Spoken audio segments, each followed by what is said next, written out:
Ayan, bibigyan lang natin ng reaction yung pagkakaso kay Jonathan Morales. Ito yung PIDEA agent na nagbigay ng mga testimonya na sa mga Senate hearing ni Bato de la Rosa na siya daw ay nag-prepare ng dokumento, nakakita ng mga litrato na si BBM ay nagdodroga.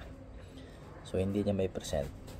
So ngayon kinasuhan na siya ng na-indict na siya for false testimony. No? Pasalamat ka. Dapat kung sinumpa ang salaysay mo yan, perjury ka, boy. Diba?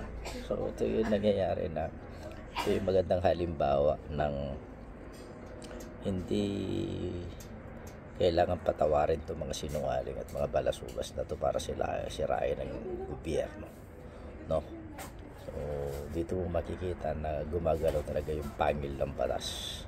Pero tingnan natin kung mapapasala ba to, masisentensyahan, ano nga ba yung kanyang mga dapat kaharapin, multa, anything na dito. Diba?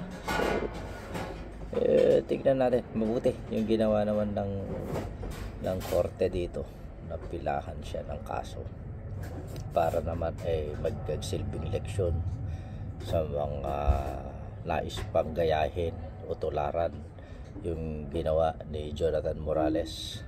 At saka naman iba pa, ito yung matibay na patunay na talagang hindi titigil yung mga detractors at mga destabilizers ni BBM at kanyang administrasyon para lamang sirain, tangkaing agawin, para lalo maghirap ang Pilipinas.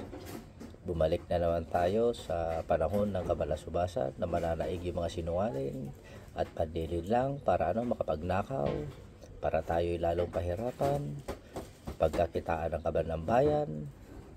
Lahat na yan may dahilan.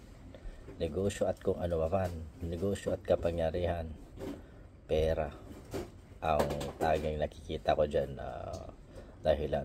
O di naman kaya pwedeng para pagtakpan ang kanilang mga krimen na nagawa noong nakaraan. So sa mga maisog dyan na supporter ni Jonathan Morales, mag-rally ulit kayo, pumunta kayo sa kalsada, maggulo ulit kayo para tignan natin, para magsama-sama na kayo sa hoyo. Mabush.